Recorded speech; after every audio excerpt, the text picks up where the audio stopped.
Hi guys, LUFCPassion here, back for another preview. Luton versus Leeds United, 12:30 kick-off. Kenilworth Road, it's a big one. The weather is absolutely beautiful, stunning. We can't fault the weather. Let's hope it's as beautiful as Leeds hopefully winning. We need that. We need that confidence back. 1 win in 5.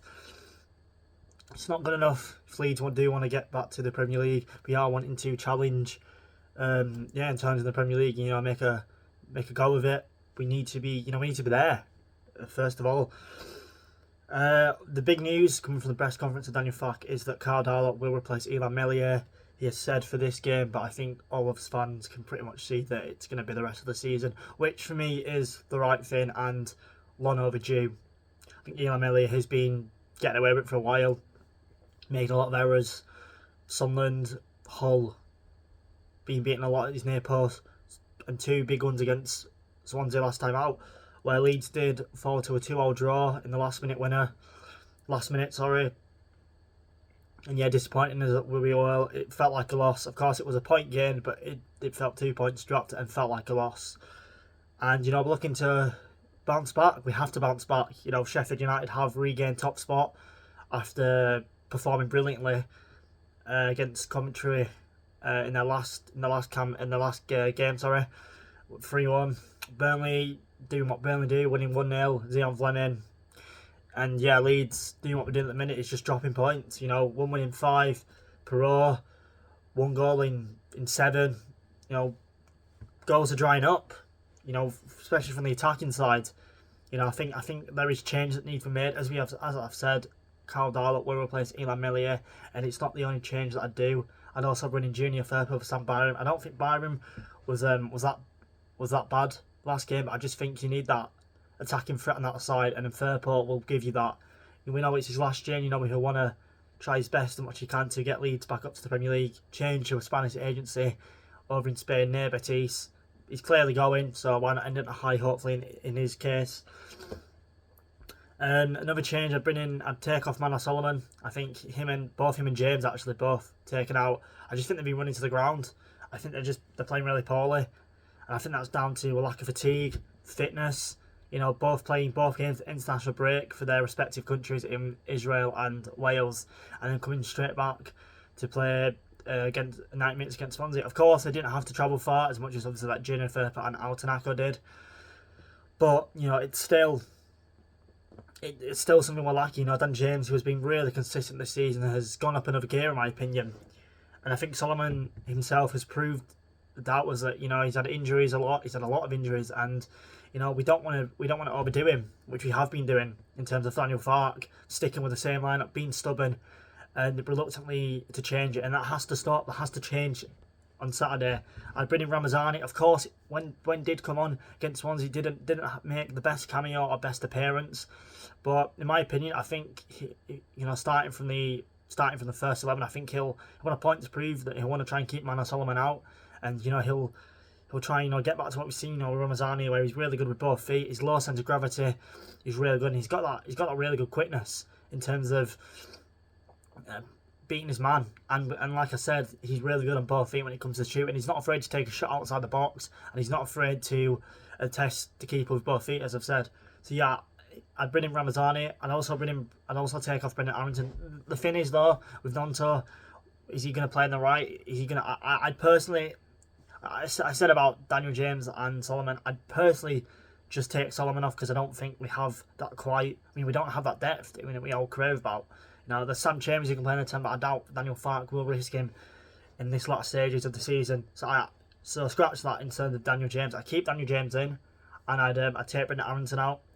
I think yes, James is tired, but hopefully this week has given him time to rest and recover, and hopefully he's back firing on cylinders on Saturday. I'd take up Brendan Arrington. Of course, did score last time. He's only second goal contribution in 2025 as a whole so far. But apart from his goal, which in my opinion, I did say my reaction was very lucky, he pretty much tackled it in and the keeper couldn't do anything about it. He's not really been there in terms of what we've seen this season with Arrington, where he has come back and proved, like I've said, people wrong. So, like I said, I think Arrington should come out. I think he's been poorly in terms of in terms of end product as well, you know, like I said, 2 goals in 2025, it's not really good enough, and I don't think he's quite been hitting the heights when it comes to his all-round game. You know, he's pressing, losing the ball quite easily, making really bad decisions in terms of passing. His decision-making in the final third has been really poor, and I think maybe it could help if he does have a break. You know, he's the only 10, well, not a viable 10 at the club. Of course, the club was very stubborn, in my opinion, not to bite the bullet and you know, take the pressure off Aronson and bring in number 10 or even number 9 who could play both, for instance. So it was left to Aronson to kind of battle that out on his own, and that's the issue. I think having no competition, being on easy street. We've seen it, I think, this season with Elam earlier, where you know, he's made mistakes after mistakes, and you know, he's not been in terms of punished by being dropped. And I think Aronson, it has to happen now. Nonto for the past 2 games in QPR before the international break and Swansea, he's been really good. You know, he's played effective in both games of them. Of course, getting a crucial pass for Daniel James in the game against QPR, which led to Jayden Bogle's goal, and then scoring himself against Swansea with a really good. I think it has been overlooked because of the result. Nonto's, it's a brilliant finish, and he smashed it near from the edge of the box after the keeper parried it away, and Nonto was there to smash it in. So yeah, I'm hoping Nonto, you know, can come back into starting 11, that number 10 role, where I think he has been at points, you know, not the best, but I don't think he's been played there. You know, it'll only be his what if he does play, probably second time or third time if you want to count the Sheffield Wednesday game in the second game of the season. So I think Nonto, I think him coming in back into start 11, I think it'll give him confidence. You know, with Nonto, I think he's not been at it this season. Can that be down to lack of minutes? Potentially so. You know, he's not had a run of games. He's been coming on for the last 10-15 minutes, where pretty much the times that he is coming on, the game's been seen out. You know, we've been 2-0 up, we're cruising, we come to a point. That isn't the case at the minute. You know, Leeds are, you know, like I've said, 1 win in 5, and allowing our promotion rivals to, you know, get a grip and, you know, to potentially, you know, go above us, which Sheffield United have done, you know, in all their credit. So yeah, like I said, changes are needed. Firpo, Solomon coming out for I can't think of Ramazani, sorry, and then Aronson dropping in for Nonto coming at number 10. I think in the midfield as well, I think Ampadu, who didn't have the best game against Swansea, but you know, he was rushed back in my opinion. He shouldn't have played that amount of minutes. Did play 60 before Altanako did come on and replace him. But I think that's not his fault. You know, he's been played and he shouldn't have been played. But I'm hoping that you know, Fark has seen that. But I do think Ampadu will play. I think it'll be him and Tanaka. I think you have that balance in midfield with, you know, Tanaka, who have the license to go forward, but we've seen how well his defending is this season. So, and I think Joe Rothwell drops to the bench. I don't think Rothwell was quite at it on last Saturday, that is. Did play a crucial part in Nonto's goal, but I think apart from that, his set pieces wasn't really good. And I think with Rothwell, it has been overlooked at times of how good his set pieces are. You know, it's a very small amount that, you know, have led to goals from set pieces this season. So yeah, Rothwell drops to the bench, and I think when he comes on, you know, we can do what we've seen Rothwell, where he's really good at driving with the ball, gearing the team forward, allowing us to attack. Set pieces, hopefully he can, you know, try and get one. We move on to Luton, you know, in 23rd, 3 points from safety at the minute. Not had the season I don't think many of their fans would since coming down. You know, they tried their best really hard to try and survive in the Premier League, but as we know this season, it's really hard. The gap is getting huge. It's getting bigger.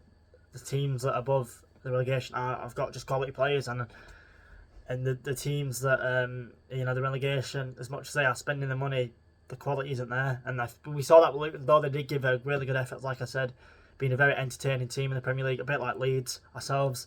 You know, Kenilworth Road, a really good stadium, the smallest stadium in the Premier League, has got that kind of old school vibe about it. You know, the fans are there backing their team, you know, cheering the players on.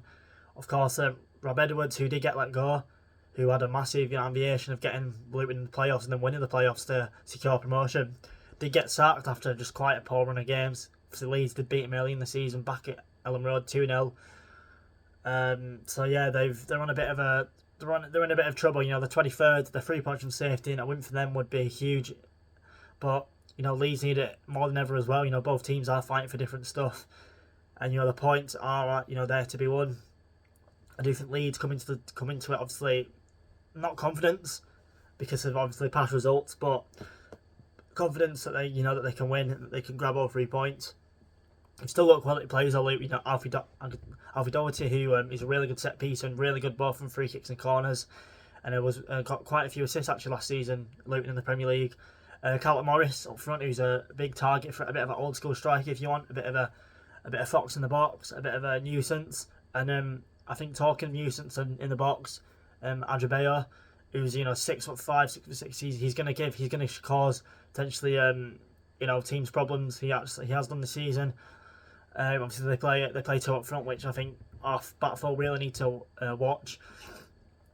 And then they've got experienced players like Chon, who's been thereabouts in the Premier League up to Manchester United. He's played in the Championship before again, with Birmingham City and obviously Luton the previous season before the season they went up in the Prem. So they've got experience and they've got some good players. They've got Amari Bell, a really good defender.